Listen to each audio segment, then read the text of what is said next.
Hello and welcome to the Wisp Sports Desk with me, Chris Stafford. This is Season 4, Episode 14, and we are recording on April the 6th. Now, this week, normally, if you're a regular listener to the show, that you'll know we're usually all about the news of the day from around the world of women's sports. But we're going to mix it up a little bit this week because Ncaa is still away on vacation. And if you listened last week, you know that we had a guest co-host. Peggy Shin joined me for that. But this week is going to be different to what we ever do because my friend Marci Kornegay is joining me. Marci, welcome to the program. We always wanted to have an excuse to record a show together, and we've got it. Thank you, Chris. And it's so exciting to be here. And I'm glad I don't have a list of news to report and that we can just have a little bit of fun talking today. Okay, so remind everybody what your sporting background is, because you're fully qualified to be hosting this show without me. Fully qualified.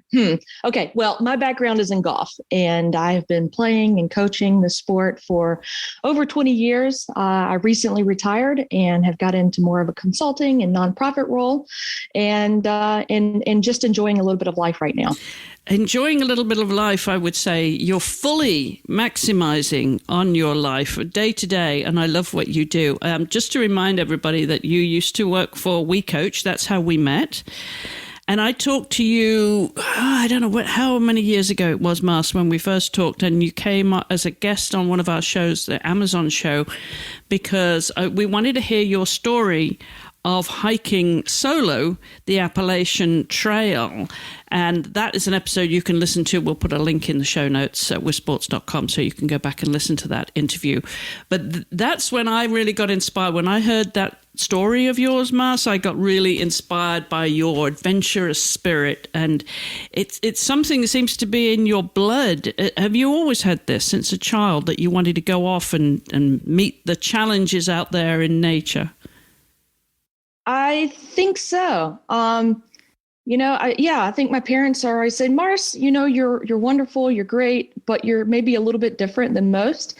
And yeah, I do. I love to rely on those outside challenges and external ways to be motivated and to be out in nature and see things. But it's really, it's not about the starting or the finish, and it's all the trials and tribulations and everything that's right there in the middle that I really get excited about, because you never know what you're going to get, whether it's a hike or any other type of adventure. Nothing seems to faze you, though, when you're going out on these mammoth hikes. I mean, hiking the Appalachian Trail is how many miles? It's just short of 2,200 miles. I don't think about those types of things. I mean, if I thought about how hard it was going to be, the last thing I'd do is want to get off my couch and stop watching YouTube videos about other people hiking it. I want to have my own story to tell. And, as we talked about on that podcast a couple of years ago, there were some really, really cool adventures that happened out there between there were wildfires and the help of strangers and things like that. So you never know what you're going to get. The trail really provides. And it's mostly hiking that you do, but we're also going to talk about a biking adventure that you and I are going to do. And if I was to pick anybody in the world that I would feel safe about going on a long bike ride with, it would be Marci Kornegay. I'm really, really inspired by this. I'm very, very excited about it. So we're going to tell everybody what that is shortly, because that happens just 2 weeks from now. Actually, we'll be on our first full day.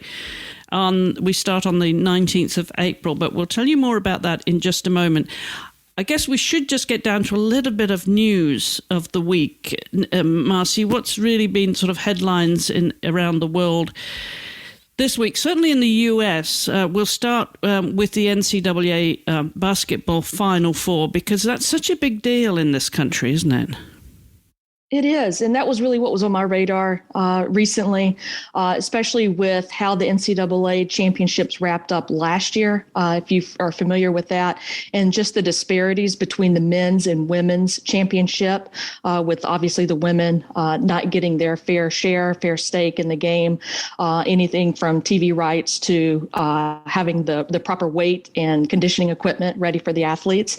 So it was a really exciting thing to be able to see this year that the NCAA has stepped up their game, that they were able to provide. And, in all jokes aside, if the men got a pasta bar, the women got a pasta bar. The men got a yogurt bar, the women got a yogurt bar.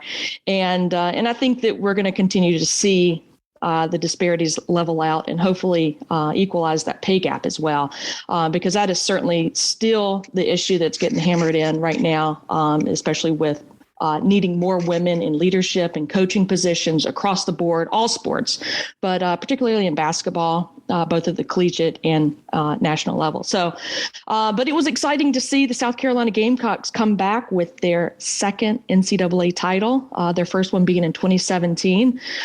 So Coach Dawn Staley leading her Gamecocks to a 64-49 win over the UConn Huskies, and absolutely snapping the Huskies 11-0 championship run. So now the Huskies in the championship game are 11-1, thanks to the Gamecocks. And from what I've understood from many people that I know that were there on site in Minneapolis, Minnesota at the Target Center, that venue was completely sold out for games. And that's exciting because in the wake of COVID and pandemic talk, having people in the stands cheering on and getting excited about games was something I think not only the city of Minneapolis needed, but the world of basketball and just sports fans in general needed to see on a national scale. Why do you think basketball is so popular here, Marci? It really seems to be, certainly for schools, colleges, high school colleges, it seems to be the sport of choice. And of course, it leads on to a professional career, and it is an Olympic sport as well. Is it the most promoted sport within the college system? I think it started out with being able to mirror what the men are doing and being able to, pull the resources and sort of mirror that. And I think that now we're getting to a point where women's basketball can stand on their own with TV rights. They can stand on their own with, in any sort of financial responsibilities that are available. I think the nation is hungry and they're craving more women's sports on TV. And I think the basketball is the vehicle to be able to do that in the States. Do you have to be a minimum height for basketball to succeed, to truly succeed? Well, because you see of athletes, 5'9" and upwards, well into 6 foot. I think Brittany Griner, of course, she has a sad story to tell right now that's been in the news, but I think she's 6'4" or 6'6", isn't she? She's a very large woman, and I respect her physical attributes, her mental attributes, and being able to play the game. And I hope that those stay with her, where she is now. I feel like I should have a funny comeback to that question. Do you have to be tall enough? I mean, it was always my excuse why I always sat the bench. I felt like I had to be exactly who I was to sit on the bench during all the basketball teams that I ever played on growing up, just because I'm not that good. But, I look out on the floor and there are amazing athletes of all shapes and sizes. And I think that's what's really cool and equalizes the game of basketball, because there's different positions that you can play that really promote whatever size you are as an athlete. But I think that if you're hungry enough, you can pretty much make anything happen. Now, there seem to be a good sprinkling of female coaches in basketball. Whenever I turn it on, it seems to be there's always a women's coach. Is that a sport where there are more women coaches than in other sports, do you think? It's exciting to, I think, you see it on the rise. I don't think it's 100% there yet, but I mean, just looking at the Final Four, you got Tara Vanderveer at Stanford, you got Dawn Staley at South Carolina. Without going back and doing the research, you really see a lot of prominent names that are leading their teams to the spotlight on the national stage. Last year, you had the University of Arizona come out with a national title with Adia Barnes, and I really believe, and thankfully Muffet McGraw agrees with me on this. We have not spoken, but she was the former basketball coach at University of Notre Dame, has a championship title herself, but she agrees that you've got to have more women in power to influence the surge of women that are coming up in the ranks, both as players, as young coaches, and as coaches that have been in their position for, maybe 5 to 10 years. that may or may not believe that they can be on that national stage too. And it's also the likes of Coach Dawn Staley of the Gamecocks. I mean, when she won in 2017, she cut down the net, she clipped it up into little pieces and mailed it out with a handwritten note to every single Black coach in the NCAA. And that was to give hope that they too can be in that same position that she's in, to give them the opportunity to be able to see that, you know, you can do this. Cards may be stacked against you, but you can do it. And I think that's what's exciting to see is that women coaches are pulling other women coaches up with them instead of knocking them down. You cannot knock women down off the podium when they're trying to climb up. We need more women there. Yeah, you definitely do. And do you think there's a better attitude then, excuse me, between in the college system to, you know, from men towards women coaches? What's the culture actually like? Do you know?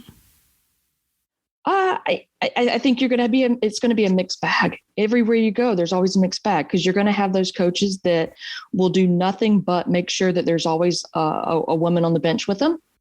You know, I look at like Gino Ariema at UConn. He's got a women's staff, and he's done very well with that. You know, the other things across other sports that I see are that I think men are starting to realize that that it's only going to benefit them to have more women surrounded by them. And that's just really the way, you know, the world is starting to go. You want to make sure that you've got the diversity on your staff. Yeah, I think that's true. I think, you know, it is slowly opening up, isn't it? But certainly the women's basketball is the sport of choice, it seems to be here. And it seems if you ask people, you know, in this country that follow women's sports, which sports they would watch, and it seems to come down to either basketball or soccer, doesn't it? Yeah, I think so. And I think those are the two opportunities that you see the most on television. You know, and if we can get more sports on television, I think that there's more interest that can be gained, especially by young girls that are coming through, and young boys as well. They need to see those women in those type of positions and see more women competing as well. Well, you know, there's one sport that hasn't really taken off here yet, although it does happen. This is mainly a Commonwealth sport of cricket. Now, I know you always have a wry smile whenever we talk about cricket. You know, one of these days I'm going to get you to a cricket game, Marci, and you're going to experience this yourself. But yeah, it's hugely popular. I used to play when I lived in England. I played for a few teams. Really love the game. It's complicated to explain the game of cricket to anyone who is not from a Commonwealth country. But nonetheless, it's a sport that has really risen in the women's ranks internationally over the last sort of 10, 15, 20 years, which is really encouraging to see. And that applies to any sport that we see increasing popularity. Netball is another Commonwealth sport, which apparently is the most popular and the biggest rising. It's the biggest climbing in popularity sport. I'm losing my words for this, but it's becoming the most popular team game internationally. It's become more popular faster. It's interesting actually when you think about netball and then you think about basketball. But yeah, that's rising in popularity all the time and increasing its numbers because we start in school. It's like cricket. Well, I don't know how much cricket starts in school for women these days, but certainly netball does. That's a sport of choice in England anyway, and the Commonwealth countries. You know, all sports, all schools with girls have netball. It's more of a female game than it is a men's game. Excuse me.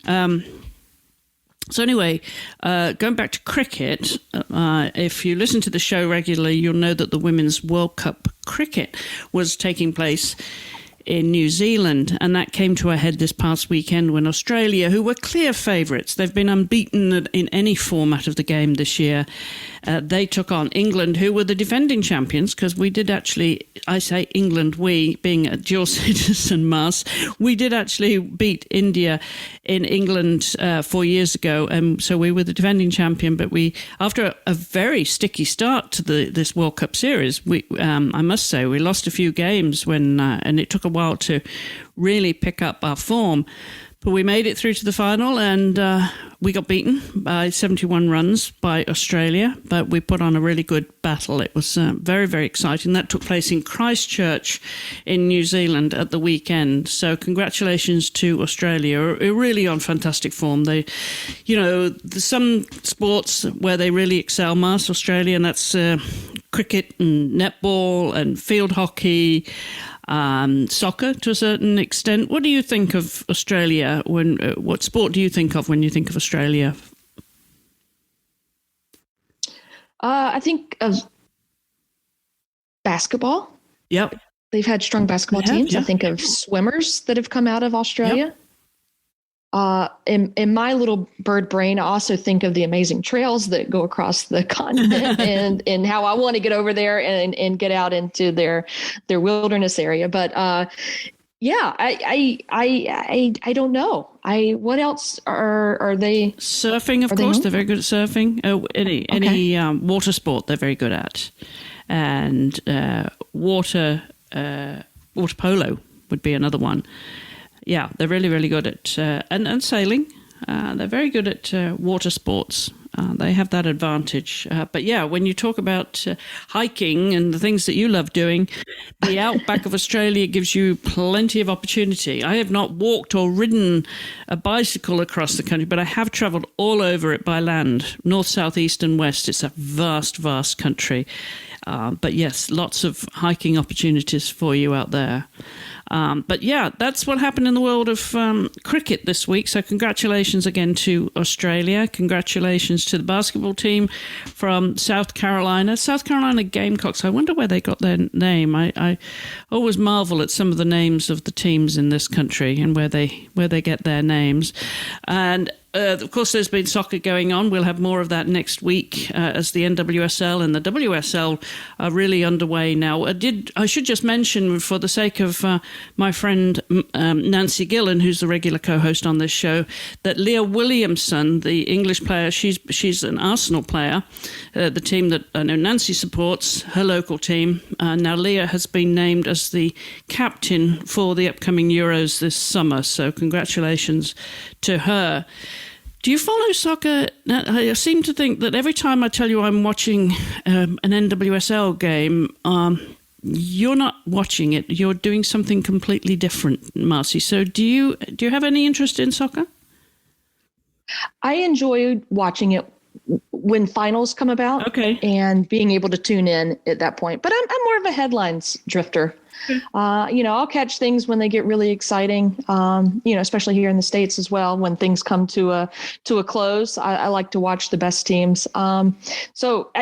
Yes, I'm a sports fan, but do I sit there and watch and deliberate over every game? Probably not. But I probably should. Maybe I'll do that in retirement. Yeah. Well, retirement's a long way off. But your sport of choice now would be what if you did turn on the TV? I think that I would still go straight to golf. Yeah. I really enjoy that. And then, of course, you've got the Masters coming up this weekend. And the big headlines around that is, will Tiger Woods complete all 4 rounds of the Masters? So we'll see what happens there. Are you a fan of his? Would you be supporting him? I think he's a phenomenal athlete. I don't want to get involved in all of his personal affairs that he has had and had the little news cloud following him around. But I think he is an absolute phenomenal athlete who wants it more than anybody. And it's really hard for me to not get on board with somebody who puts the time and effort in to recover from injuries, recover from setbacks, and to really want to push through. It doesn't matter who you are. So yeah, I'm a fan. Okay. Well, while you're talking about golf, it's something we do cover, but maybe we should cover more of here. Who are the players, do you think, in the women's side that we should be looking out for this year? Oh gosh, there's so many phenomenal names, and what I get excited about is every time you turn the LPGA on, it's a different name in the leader circle. But there are such young talent coming through, representing so many different nations. It would be hard for me to pick just a handful of names. So maybe we can corral around that and put some focus on it in a future show. Yeah, we should do that. Actually, that'd be fun to do. Get your perspective. Let's dig a little bit deeper, because there's so many Asian players that always seem to be making the news. So yeah, let's do that. Let's dive into the LPGA at some point. Nancy would love to do that. Marci, even. You see, I'm embedded with this weekly show with my co-host Nancy Gillen. But Marci Kornegay is my co-host this week. And before we move on to our other story, I wanted to also give a shout out to Iga Swiatek, who became the WTA number one this week. She went to the top of the rankings after winning in Miami last week. So congratulations to her. She beat Naomi Osaka quite convincingly in the final there in Miami. So she's won the Sunshine Double. So good for her. After winning in Indian Wells, she went over to Miami and won that. And I have to say, she's on cracking form. One of the few Polish players that we've ever seen rise so rapidly to the top of the sport. And now she's taken over the number one spot since, of course, Australian Ash Barty announced her retirement and also asked to be taken off the rankings, which I thought was notable. So Iga actually now is number one. So good luck to her. The year ahead bodes well for her. We'll see how she performs on different surfaces.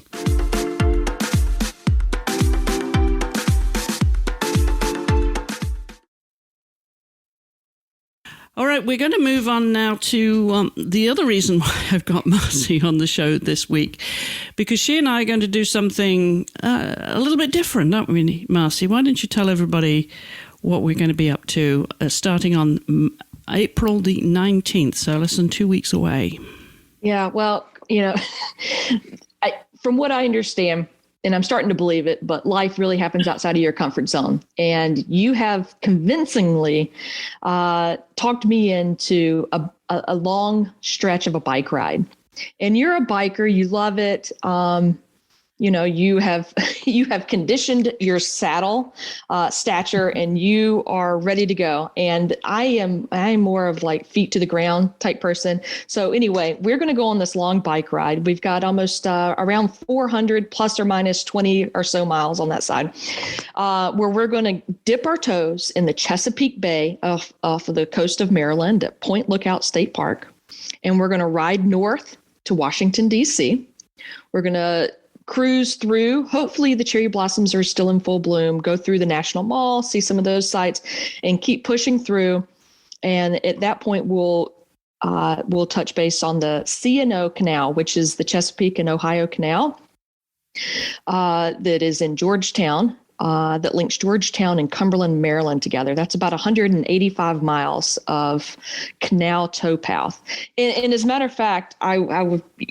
You've talked me into this thing. So now it's like all hands on deck. Like I have built a map, I've started buying equipment, and I'm super excited about it. But I learned that this towpath that runs alongside the canal and the Potomac River was actually built for mules to walk beside the canal as they towed like the canal boats through, building out more of a Western Renaissance. So I'm going to feel like a complete mule hogging my bike along this towpath.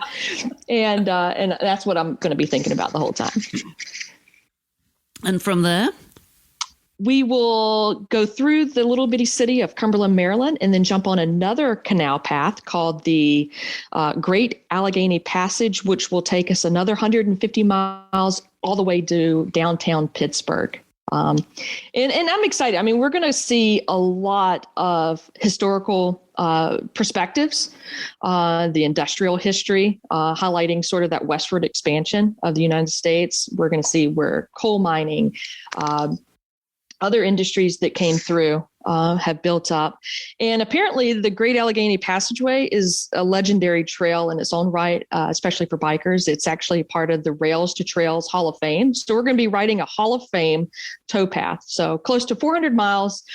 And we're going to be doing this over the course of about a week's time. Not really sure on the timeline. I don't think either one of us have done anything this extravagant before. So I want to know your thoughts on it and how we actually decided this is what we were going to do. Well, I got a taste for biking in fairly recent years. I mean, I've always biked, since I was a kid, I biked, and then I didn't for a long time because I was riding horses instead. And then I started doing it again. My old back had always complained about being in that position, but thanks to Pilates and a lot of core work, I got to the point a couple of years ago where I could actually stay on a bike for any length of time, or at least for some length of time. But now it's really become my preferred choice of exercise. It's a complete workout. And as you know, I live in Middleburg, Virginia, and it's very hilly around here. There is nowhere flat. So it's a really, really good workout, and it's a great way to just get out and enjoy the countryside as well. I mean, I enjoy hiking like you do, but not to the extent that you do, because I don't do the camping part anymore. But yeah, I think I got a taste last week. Last year, I went with a friend to the Virginia Creeper Trail, which is down on the South Carolina, Tennessee, Virginia border. There's a mountain range there, and it was all downhill from White Top Mountain all the way through Damascus to Abingdon. It was only about 30-something miles. But it was just a thrill, and I just enjoyed that, going that little bit further than what I do every day. I usually do somewhere between 10 and 15 most days at home. So then I got an appetite for doing something longer. And just a bigger bike, and knowing you, I knew you'd be the perfect biking partner if you had the time to do it. And we talked about, going off and doing different adventures, didn't we? We didn't know what they would look like. So this idea just sort of morphed into choosing a trail, really. And I think you chose the trail of the Potomac Heritage Trail is one that we could do. And I was thinking, we'll do the C&O Canal part of it, starting in Georgetown, Washington, D.C., and then going northwest to Cumberland Gap. But then you being, the true through hiker and doing things properly, you said, no, if we're going to do this, we have to start at the coast and go from the start to finish, the complete trail. So that's how it came about. And I have to say, every time I think about it, I have a smile on my face. I'm excited to do it, Ma. So, whether it takes 5, 6, 7 days, whatever it takes, and we don't know, as you said, how many miles that we can bike in a day. We're thinking probably 50 to 60 miles, on a good day. I mean, but we'll see. We'll find out. But the part that you failed to tell me until just now, Marci, is that we actually have to dip our toes is to dip in your the Chesapeake Bay. Where That's the condition start, of it, and then I don't know what we'll do to celebrate in Pittsburgh, but I'm sure we'll think of something. But for me, it's the excitement of not knowing how many days it's going to take, how many nights are we going to need to find lodging, find meals, are we going to need to find a bike shop, are we going to have repairs that need to be made? I mean, all these unknowns all rolled up into this trek that we've got. I think that's the most exciting part to me. But for me, when you said, I want to do this long distance trail, I'm into biking. I want to push myself, and I want to experience. I don't think you ever said I want to experience pain, but I kind of inserted that for you. I was like, well, you're going to experience pain, my friend. But to experience the whole thing coming together, it was kind of two birds in one hand for me. I chose the Potomac Heritage Trail, which links in, from Chesapeake all the way to Pittsburgh on these canal paths, because it's part of the 11 national scenic trails in the country. And I've got a personal goal that I want to be able to either hike or bike or some sort of non-motorized transportation on all 11 national scenic trails at some point in my lifetime. And us being able to accomplish this one would make number 3 for me. So I've got just a few more left, and I'm getting ready. After we do our trip on the Potomac Trail, I will be making an announcement about another National Scenic Trail that will be coming up in the very near future to make number 4. So slowly ticking these off the box. So for me, it was like, okay, well, how can I optimize this little goal of mine and be able to bring a really good friend with me and have the adventure of our lives where we can both combine the things that we love to do and really make a great adventure out of it. So that's what I'm excited about. Yeah, me too. But, the other part of this was really motivating for us too, was when the war started in Ukraine. We both felt strongly about this. What could we do to help these poor, displaced and desperate people that are being evacuated from and leaving Ukraine? And we've came across, through a friend of mine actually, an organization, a charity called World Central Kitchen, which I must say, Marci, every time I mention this to local people anyway, they know of this organization that was started by Chef Jose Andres, a Spanish guy who lives here in Washington, D.C. with his wife. And they use the power of food to nourish communities and strengthen economies in times of crisis and beyond. So they go where there's a humanitarian need. And that could be in Central America. They've been to Guatemala and Haiti, during the hurricane. And now they're in not just the bordering countries of Ukraine, they're also in Ukraine now, feeding thousands of meals, of hot meals, hot nourishing meals every day to the Ukrainian refugees. So Marci and I thought there is no better organization to raise money for than this. How important is, it's one thing to have food, yourself when you're camping and you're hiking long distance, Marci, it's one thing to have a snack, something cold, but it's quite another thing to have a hot meal. Yeah, I think that emotions and the heart swells around the table. And, with these displaced citizens, they've got nothing. And just to be able to have that on our mind as we think things are tough, here, or things are going to be tough on the trail, to know that these Ukrainians are, and the lucky ones, Chris, are able to walk, hundreds of miles to cross national lines and to be able to have a meal. So there's a lot of support there. And, to be able to see both Chef and some of his colleagues speaking on various news channels, supporting and showing video footage of what they're able to do. I think that it's an opportunity for us to be able to make this ride a little bit bigger than we are, and to give our thoughts to something else. Yeah, definitely. It's super motivating. And I have to say we've raised almost $1,000 so far. And I did read on their Facebook page, the Facebook page of World Central Kitchen, that even $5 gets a meal for one of these people. So hopefully we'll be able to make some contribution now to their cause. So if you want to support us with the, how many miles did you say? 400 plus mile bike ride, Mars. You can do that on the Just Giving page that we've set up. That's justgiving.com, and then look for Riding for Ukraine. But if you want to type the whole thing in, it's justgiving.com/Riding for Ukraine. And there you can donate to Marci and my cause here, the bike ride, and support these poor people and make sure they get a hot meal every day. And I think every mile that we go, Marci, we're going to be thinking about these people. And I know you've got something for the photo shoots. Tell people how they can. We actually published. We'll post some of these photos along the way. Don't you think that would be fun? Because I'm sure there'll be lots of photo ops. But you've got something specially for the photo ops.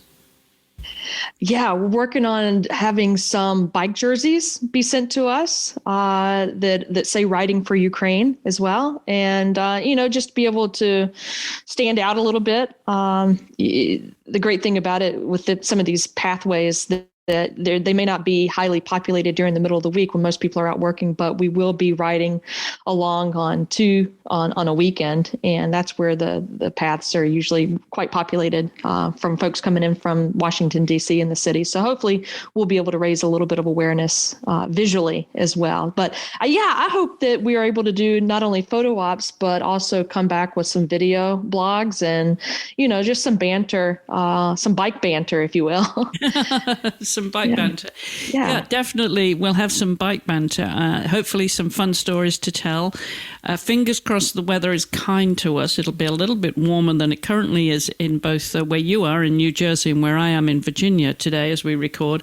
It's meant to be warming up a little bit. Hopefully not too much rain, because we're going to be out there for the best part of a week, whichever way we cut it. It's going to be whatever it is. If it's rain, sunshine, whatever, we're going to have to take it. It's going to be fun. It's going to be the biggest adventure that I've ever done, and we'll see. But I have every confidence in thinking that after this, Marci, I'm going to get more ambitious. So be prepared for anything. This will kill me or cure me. And I have to say, it's a great way to be outdoors and to be raising money for such a worthwhile cause and satisfying an itch as well. So, Marci, I'm glad that it's contributing to your checklist of all those 11 goals that you have. And I'm excited. So next time that you come on the show and we talk about this ride, but we'll also be able to announce your new challenge. That would be great. Yeah, looking forward to it. And I'm looking at my bike right now as we record, and I'm thinking, this is the only thing that's going to get me from point A to point B, and I better go clean it right now. Take good care of her. Definitely take good care of her. We will be posting photos along the way on our social media with sports, but you'll be able to follow Marci and I. We have an Instagram account which we set up for these adventures, and that is Two Gaze, TWOGAYZE, Two Gaze, and that's where we'll be posting most of our videos and photos, and you'll be able to follow us along the way on the Potomac Heritage Trail. So I do hope you will, and I do hope you'll take a moment, just, whatever it is, the price of a cup of coffee, or as Marci says, a nice glass of wine, whatever you can afford, just to go to justgiving.com/riding for Ukraine and support the World Central Kitchen. That would make us very, very happy. Marci, what else do you have to do before we take off in 2 weeks' time? I got to find out if I can ride more than 15 miles. I don't know if I can do that or not. And I probably shouldn't tell you that, but I know you will. Don't worry, my friend. I will figure out a way. I have every confidence in you. Every confidence, Mars. And as I said earlier, there is no better person for me to be going on a long bike ride with than you. I absolutely have every confidence in you. And we'll have stories to tell, and we'll bring them back here to the show and share with you. But do join us along the way. So, Marci, thanks very much for coming on the show. We have to do this more often. Well, thanks for letting me come along and trusting me to behave. I appreciate it. At least on air, I know you will. Absolutely. Thanks, well, Chris. I will see you in 2 weeks' time out there when we ride. And for now, that's it for the news desk this week. Nancy will be back next week, I think, from her travels, and we'll be able to carry on with the regular news as we bring it to you from around the world of women's sports. But for now, do follow us on social media with sports. And Marci, just remind everybody where they can find you on social media. Best way to find my hiking adventures are on Instagram at Blonde Bear Hikes. That's BLONDEBEAR Hikes. Blonde Bear Hikes. Blonde Bear Hikes. All right, there you have it. And don't forget, Two Gaze as well is Marci and I's joint account. And we'll be back next week. So for now, thank you for listening wherever you are. Goodbye for now.